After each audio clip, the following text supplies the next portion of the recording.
오늘 말씀은 정말 우리가 많이 들었던 말씀입니다. 근데 성경을 볼 때마다 저도 지금도 제가 느끼는 것이 있습니다. 내가 이 말씀을 잘못 들었구나, 오해했구나, 원래 이 말씀이 이런 뜻이 아니었구나 라는 것들을 느끼게 됩니다. 오늘 말씀은 포도나무를 비유하면서 시작합니다. 예수님은 참 포도나무요, 아버지는 농부라고 말씀합니다. 그리고 우리는 가지라고 말합니다. 포도나무는 가지치기를 많이 해주어야 하는 식물입니다.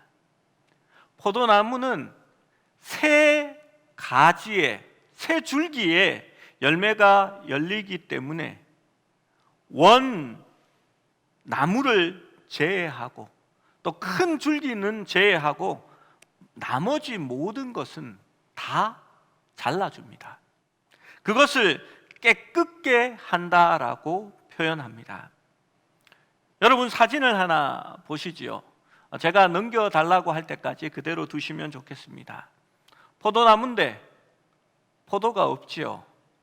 포도를 수확한 다음에 가을의 모습입니다. 나무가 옆으로 이렇게 누워 있습니다. 실제로 누워 있는 저것이 가지가 아니라 원줄기 나무입니다. 수확하기 좋도록 하기 위해서, 포도나무는 넝쿨 식물이거든요. 그래서 처음부터 저렇게 키운 것입니다. 포도나무는 다른 나무들과 좀 다른 방법으로 가지를 칩니다. 제가 어릴 적에 과수원을 해서 나무에 관심이 많습니다. 그런데 제가 과수원한 게 아니라 저희 할아버지가 하셔서 늘 과수원 속에서 자랐거든요. 그런데 이 포도나무를 보면요, 다른 나무들과는 가지치기 하는 시간도 틀리고 또 하는 방법도 틀립니다. 우리가 이 비유를 잘못 생각해서 우리는 흔히 이렇게 들었습니다. 그리고 주석책에도 이러한 설명들이 그대로 있고요, 유명한 목사님들이 설교하신 내용에도 이렇게 되어 있습니다. 가지를 칠 때에 열매 맺지 못하는 가지들은 잘라버리고 열매 맺는 가지들만 모아둔다, 그대로 둔다. 그래서 이렇게 그리스도에 달려있는 나무 가지와 달려있지 않은 나무가 구분이 되는 것처럼 말합니다. 그런데 포도나무를 잘 몰라서 그렇습니다. 예수님 당시에 팔레스타인에서는 이 포도나무와 감람나무, 그러니까 올리브 나무는 일상적인 생활이었습니다. 그들의 삶 가운데서 흔히 볼 수 있었고, 누구라도 이 올리브 나무와 포도나무가, 그리고 무화과 나무가 어떻게 자라는지 알고 있었을 겁니다. 다음 사진을 한번 보시지요. 이 나무가 이렇게 변하는 겁니다. 왕창 위에 있는 부분을 다 잘라버립니다. 보통 가지치기는 봄에 합니다. 그런데 포도나무는 겨울에 합니다. 묵은 가지들을 다 잘라서 깨끗게 만드는 겁니다. 그래서 오늘 본문 말씀에 너희는 깨끗게 되었다 라는 말씀을 하고 있는 것입니다. 묵은 가지는 거의 다 잘라지는데, 특별히 질병이 있거나 벌레가 먹은 가지, 그리고 말라가는 가지들은 여지없이 끝부분에서 잘라서 없애버립니다. 그리고 좋은 가지들도 새순이 올라오는 눈 2개를 제외하고는 잘라버립니다. 농부가 원하는 방향으로 자란 가지, 건강한 가지, 이 가지를 선택해서 싹이 나올 눈 2개를 제외하고는 잘라버리는 겁니다. 지금 농부가 가지들을 가지 위에 새 가지가 나와 있는 것들을 이렇게 보시지요. 저게 묵은 가지입니다. 겨울에 저 가지들 중에 마음에 드는 한두 개만 남겨놓고 나머지는 다 잘라버리는 겁니다. 그게 바로 본문에 나타난 깨끗게 되었다라는 말의 의미입니다. 3절 말씀에 보면 이렇게 적혀 있지요. 너희는 내가 일러준 말로 이미 깨끗하여졌으니 라고 말합니다. 다음 사진을 보시겠습니다. 깨끗하게 된 나무가 봄에 나타난 모양입니다. 이제 저 나무에서 조그만한 줄기가 남아있고 그 줄기는 이미 다 잘려져서 깨끗하게 되었습니다. 거기에서 새순이 나와서 잎이 돋아나기 시작하는 겁니다. 그리고 여름이 되면 이 넝풀 식물은 여지없이 멀리로 뻗어나가기 시작합니다. 여러분, 이때부터는 이 새 가지는 나무에 꼭 붙어 있기만 하면 열매를 많이 맺게 되는 겁니다. 이제 사진을 돌려주시고요. 여러분, 우리는 이렇게 생각합니다. 내 안에 있는 묵은 가지들이 더 많은 열매를 맺게 할 수 있을 것 같습니다. 여러분, 가지가 아주 많이 있으면 좋은 열매가 많이 맺힐까요? 절대 그렇지 않습니다. 먹지 못하는 자잘한 열매들이 맺혀지게 되는 겁니다. 여러분, 우리 교회의 북쪽 옆면에는 어떤 나무들이 있는지 아십니까? 감나무, 사과나무, 배나무, 그리고 그 옆에 복숭아 나무가 있습니다. 그런데 나무는 자라면서부터 가지치기를 하고 깨끗하게 해줘야 합니다. 그런데 처음부터 제가 와보니까 이미 위로 휙 자라버렸어요. 그래서 그 나무를 손보려면 싹둑 잘라버리고 다시 시작하든지 아니면 크레인을 불러서 다듬어야 할 정도의 높이가 되고 말았습니다. 여러분, 복숭아가 달리는데요, 많이 달립니다. 많이 달리는데 그 복숭아를 뭐라고 말하는지 압니까? 지나가는 동네 사람들도 이렇게 말합니다. 개복숭이다. 여러분, 옆에 달리는 것들이 다 개자를 붙이면 됩니다. 개사과나무, 개배, 개복숭아가 되고 말았습니다. 왜냐하면 가지치기를 해주지 않아서 그렇습니다. 여러분, 믿는 자로서 우리가 생각해야 할 것이 있습니다. 우리의 묵은 가지가 내 마음대로 내가 원하는 대로 그대로 두면 많은 열매를 맺을 것 같지만 그렇지 않습니다. 그것들은 제거하여야 더 많은 열매를 맺을 수 있게 되는 것입니다. 여러분, 2절의 말씀을 우리 함께 보기를 원합니다. 2절 말씀입니다. 무릇 내게 붙어 있어 열매를 맺지 아니하는 가지는 아버지께서 그것을 제거해 버리시고 무릇 열매를 맺는 가지는 더 열매를 맺게 하려 하여 그것을 깨끗하게 하시느니라. 여러분, 열매를 맺지 못해서 잘려지는 게 아닙니다. 열매를 맺지 않고 병들었거나 이상하게 자라는 나무는 하나님이 가지 자체를 쳐버리십니다.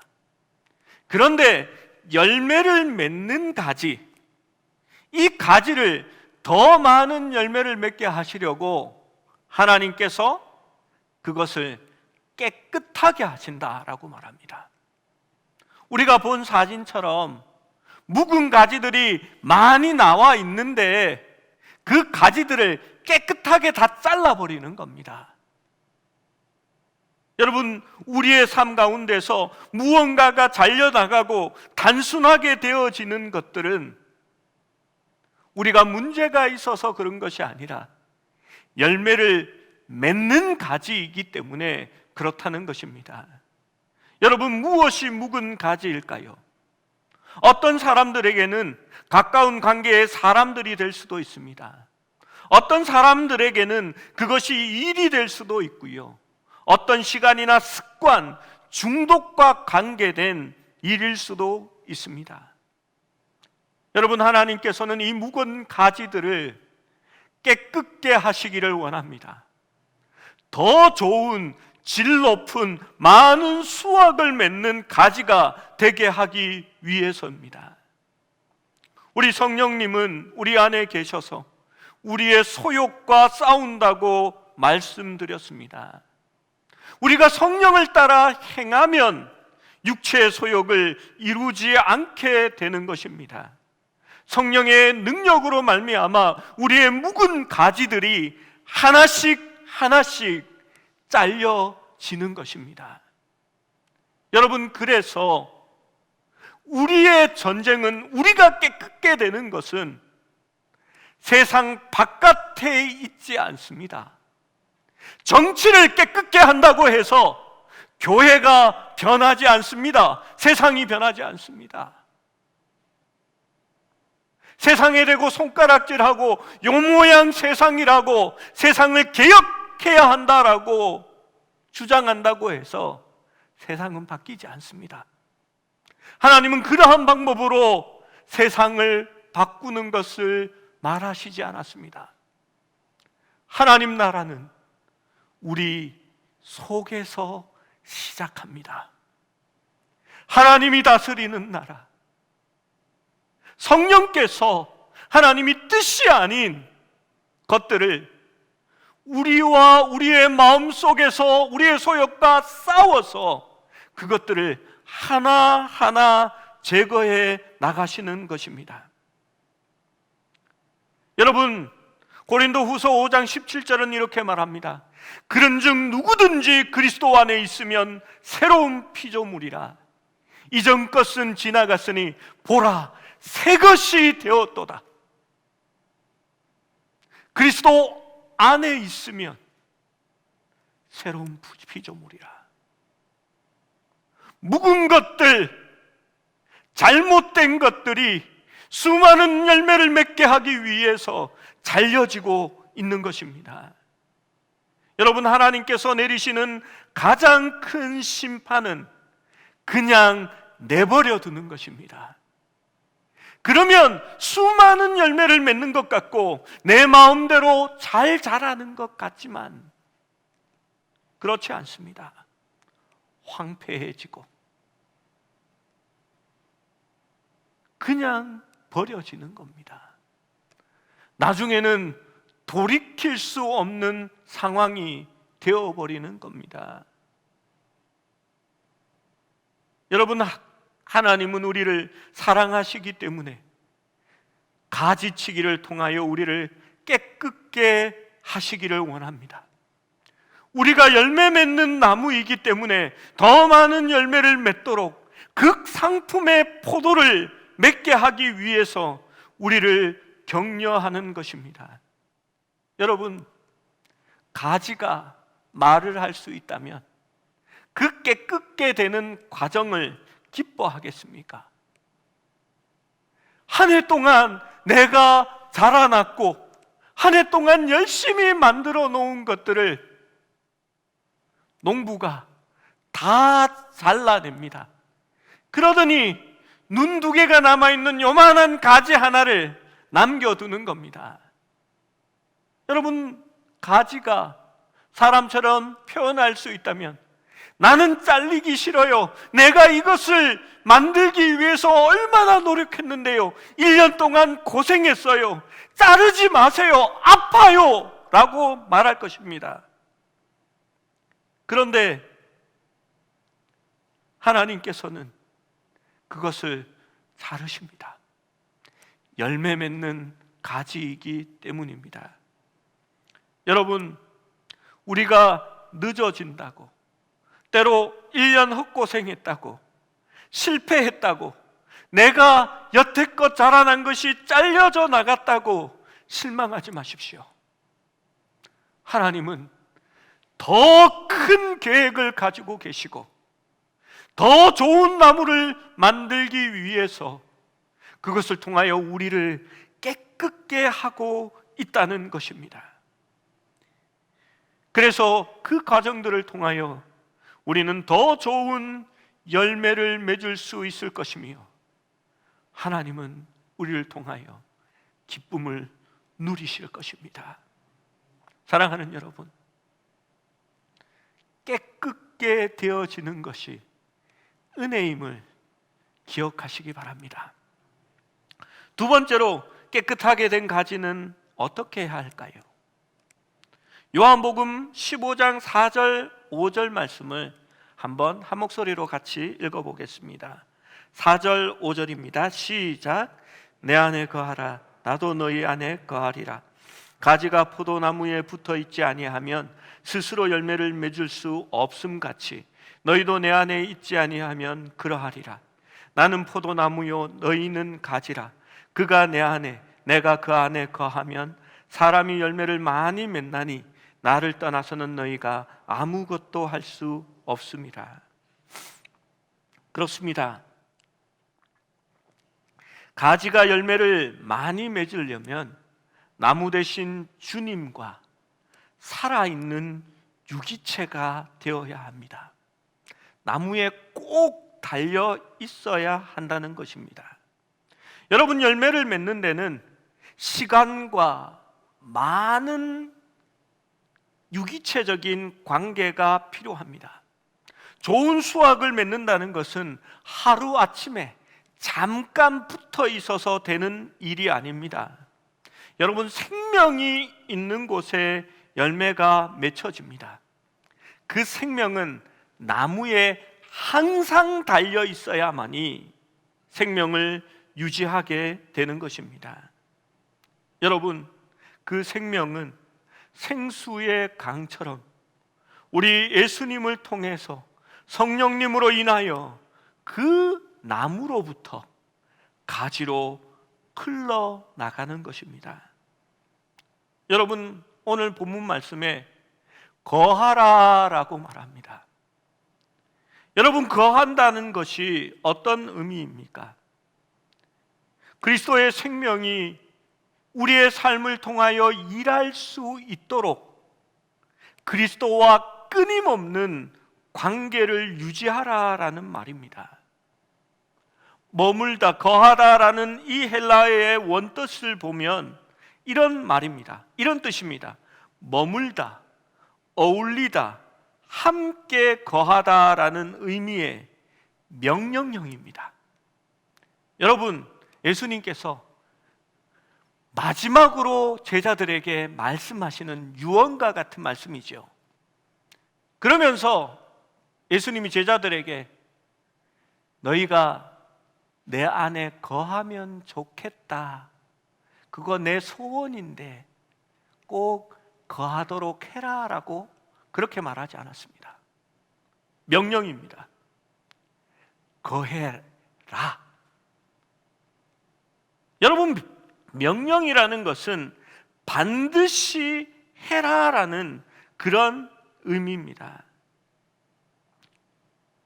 여러분, 머물다, 어울리다, 함께 거하다라는 것은 잠깐 방문하는 게 아니라 지속적으로 연결되어 있다라는 의미입니다.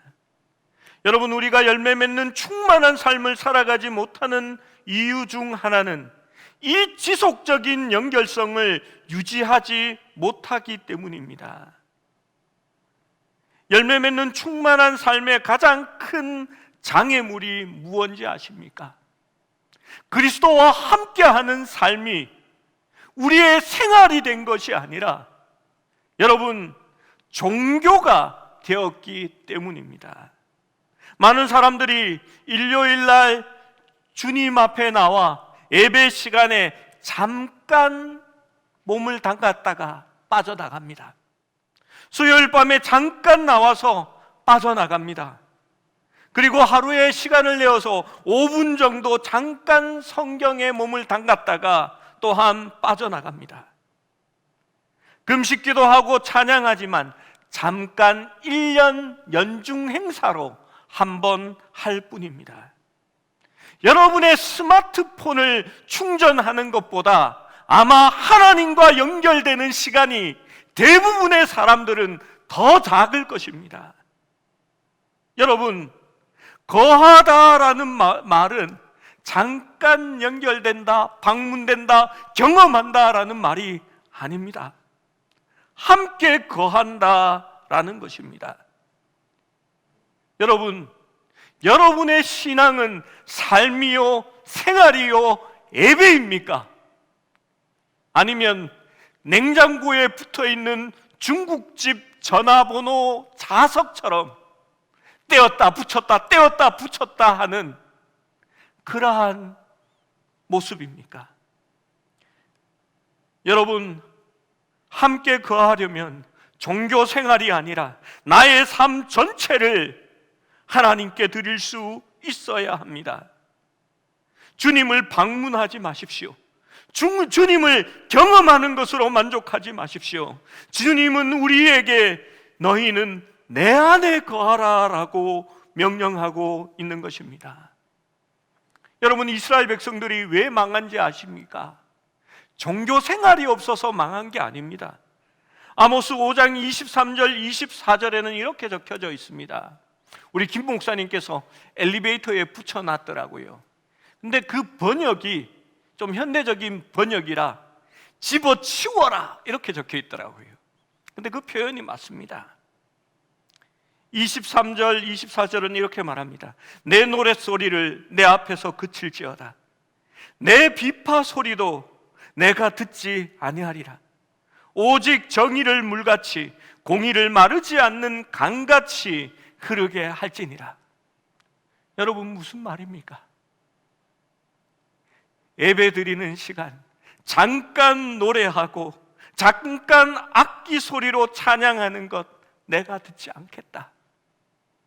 잠깐 붙어 있는 것이 아니라 너희의 삶 전체를 통하여 하나님의 정의가 나타나고 공의가 마르지 않는 강같이 흘러나오게 하라라고 말하는 것입니다.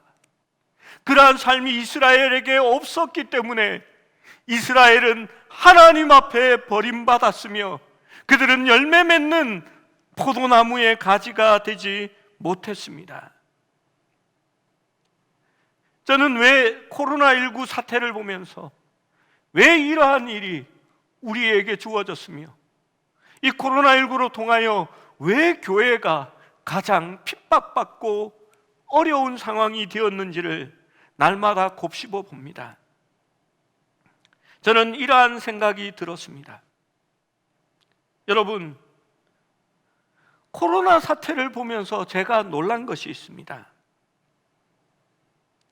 헌팅포차, 게이바, 용어도 처음 들어보는 유흥업소들이 우리 사회 가운데 들어왔고 많은 사람들이 거기에 출입하고 우리가 흔히 생각하는 좋은 직장에 있는 사람들이 거기를 드나들고 있다는 사실이었습니다. 여러분, 강단에서 말하기도 부끄럽지만 올림픽은 수만 개의 콘돔이 뿌려지는 그러한 행사가 되고 말았습니다. 여러분, 이 사회에 그리스도인이 3분의 1이 넘는다고 하는데 우리가 사는 이 세계가 왜 이렇게 되었을까요? 말라기 1장 10절에는 이런 말씀이 있습니다. 만군의 여호와가 이르노라 너희가 내 제단 위에 헛되이 불사르지 못하게 하기 위하여 너희 중에 성전문을 닫을 자가 있으면 좋겠도다. 내가 너희를 기뻐하지 아니하며 너희가 손으로 드리는 것을 받지도 아니하리라. 여러분, 우리의 삶이 그리스도와 지속적으로 붙어 있어서 주님 안에 거하지 못하면 우리의 드리는 예배가 헛되다라는 것입니다. 헛되이 제단 위에 불사른다는 것입니다. 우리 하나님께서는 누군가 성전의 문을 닫을 자가 있으면 좋겠다라고 한탄하셨습니다. 여러분, 하나님을 믿는 사람들이 삶 가운데서 주님 안에 거하고 포도나무가 되신 그 나무에 붙어 있지 못하니까 세상과 똑같은 삶을 살아가면서 잠깐 주일날 포도나무에 붙들어 나온 겁니다. 우리가 노래하고 찬양하고 제단에 드리는 모든 것이 헛되며 그것을 불사르지 못하게 하겠다라고 하나님께서 지금 우리에게 말씀하시는지도 모릅니다. 그래서 잠깐 성전의 문을 닫게 하시고 교회에서 드리는 종교 생활이 아니라 가정에서 드리는 예배, 삶을 통하여 드리는 예배, 생활 속에서 하나님과 동행하는 예배가 이루어지기를 하나님께서 소원하시는 겁니다. 여러분, 가지는 포도나무를 떠나면 아무것도 할 수 없습니다. 15절 말씀에 너희가 나를 떠나서는 아무것도 할 수 없음이라 라고 말합니다. 여러분, 하나님이 하시고자 하는 그 어떤 것도 주님이 없이는 할 수 없습니다.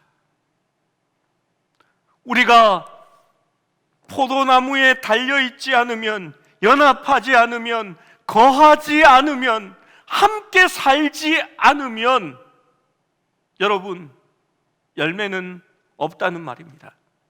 그 가지는 나무를 떠나면 말라가기 시작하고 나무가지는 수축합니다. 더 이상 삶의 맥박이 뛰지 않을 것입니다. 이러한 사람들은 아무것도 할 수 없다라고 예수님은 말씀하고 있는 것입니다.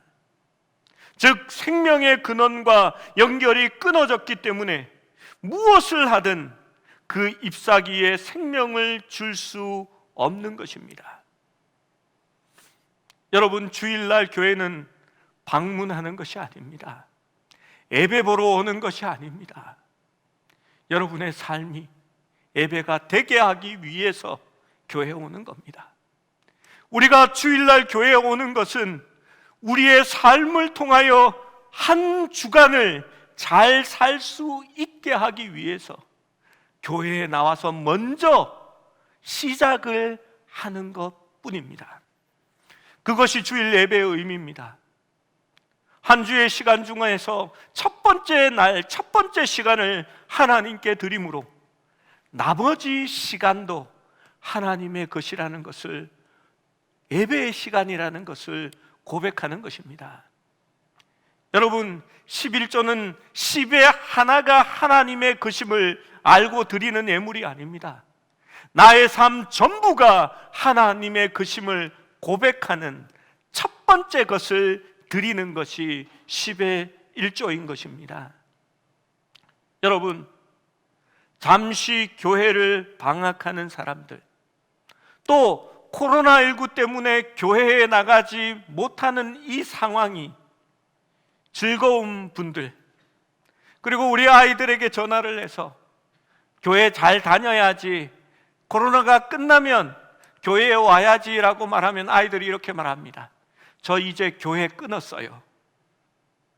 여러분, 다시 말씀드리지만 우리의 믿음은 방문이 아닙니다.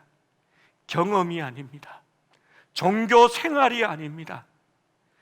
우리는 주님과 연합하여 함께 거하는 끊을 수 없는 하나됨의 연합이 바로 우리의 예배요, 우리의 믿음인 것입니다. 내가 그 안에 거하고 그가 내 안에 거하는 것입니다.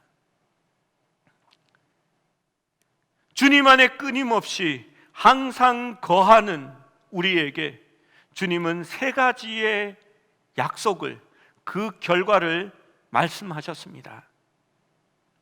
첫 번째로 그것은 7절에 있는 말씀입니다. 7절 말씀을 함께 읽습니다.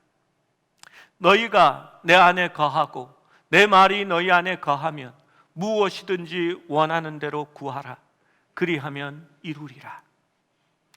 여러분, 저는 성경 중에서 가장 좋아하는 말씀 중에 하나입니다. 너희가 예수님 안에 거하고 예수님의 말씀이 너희 안에 거하면 무엇이든지 구하라. 그리하면 이루리라. 그것이 주님 안에 항상 거하는 우리에게 주시는 첫 번째 축복의 말씀입니다. 두 번째로 8절의 말씀을 보겠습니다. 8절 말씀입니다. 시작. 너희가 열매를 많이 맺으면 내 아버지께서 영광을 받으실 것이요 너희는 내 제자가 되리라. 그렇습니다. 주님 안에 거하면 많은 열매를 맺게 될 것이다 라고 말합니다. 여러분, 참 보기 좋은 풍경이 있습니다. 과실나무에 탐스러운 열매가 주렁주렁 달린 그 모습이 얼마나 보기 좋은지 모릅니다. 차를 타고 이렇게 소백산 쪽으로 문경, 제천, 영주 이쪽에 가면요, 가을에 그 도로변에 산비탈에 이렇게 나무들에 사과가 열려서 이제 빛을 낸다고 그 사과를 나무에 달아둔 것이 있습니다. 빨갛게 탐스럽게 익은 것을 보면요, 그게 얼마나 좋아 보이는지. 주인이 있으면 저거 몇 개만 저한테 파세요 하면서 그걸 따가지고 가고 싶은 그러한 마음이 있습니다. 특별히 이쁜 것들은요, 겨울에 이렇게 가면 노지에 아직도 이렇게 귤나무에 귤들이 이렇게 달린 것들이 있잖아요.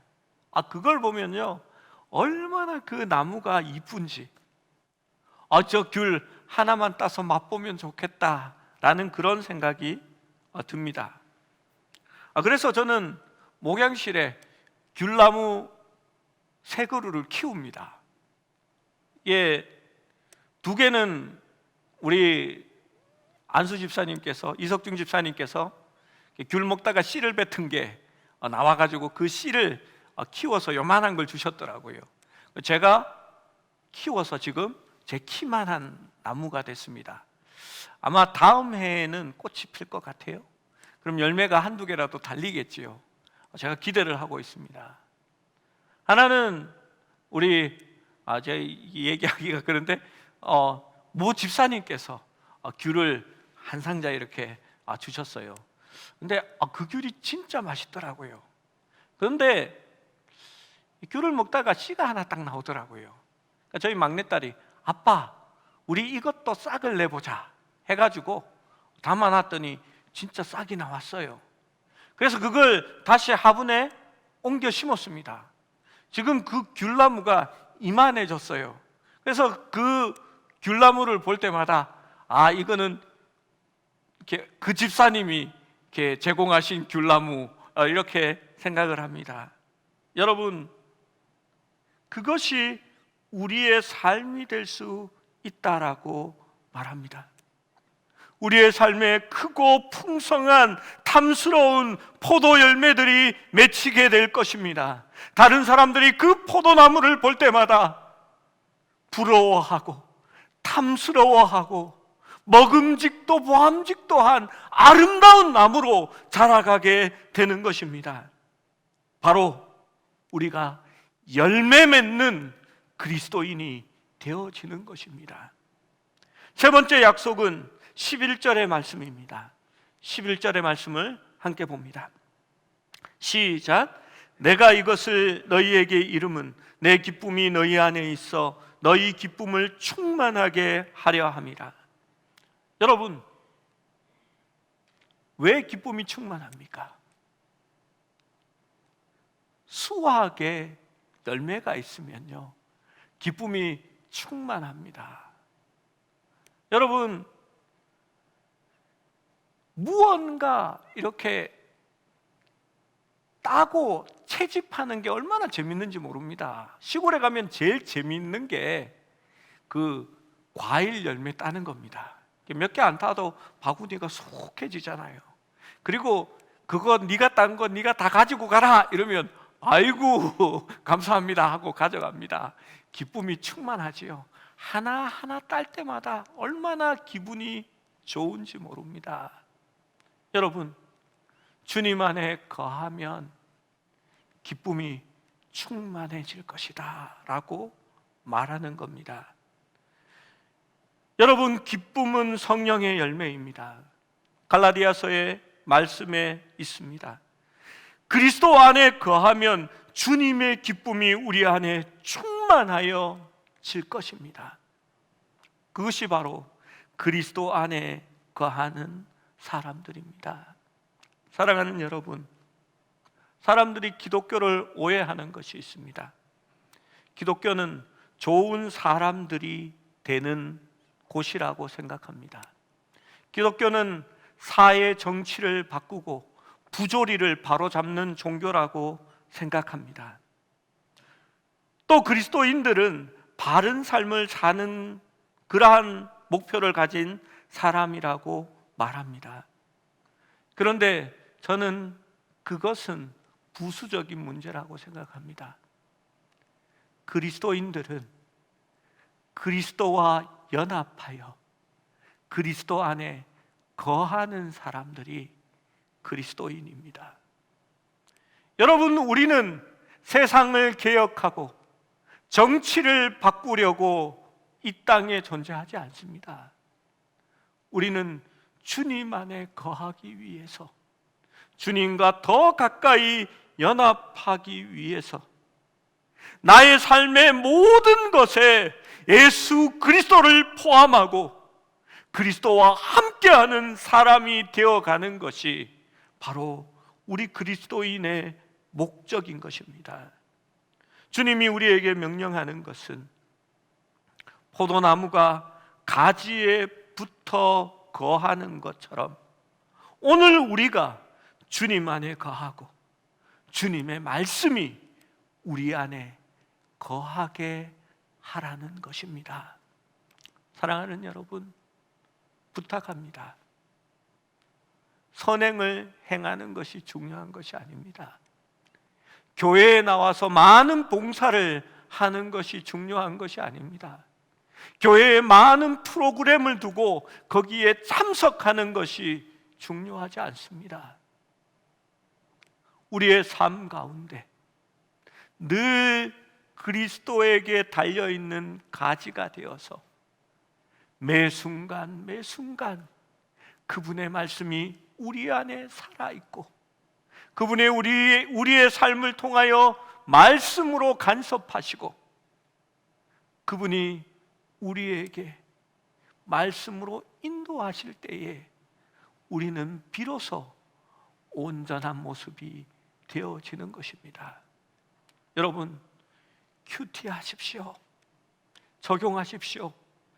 큐티한 그 말씀이 하루 동안 내 속에 있어서 묵상되어지고 그 의미가 우러나오는 그러한 하루가 되셔야 합니다. 그 훈련들이 우리를 통하여 계속되어질 때에 우리의 삶은 그리스도로 성령으로 충만한 삶으로 바뀌어지게 되어지는 것입니다. 그러면 우리의 기도는 응답되어지고 우리는 많은 열매를 맺게 될 것이며 우리의 삶에는 기쁨이 충만하여 질 것입니다. 사랑하는 여러분, 주님 안에 거하는 우리 모두가 되기를 주님의 이름으로 축원합니다.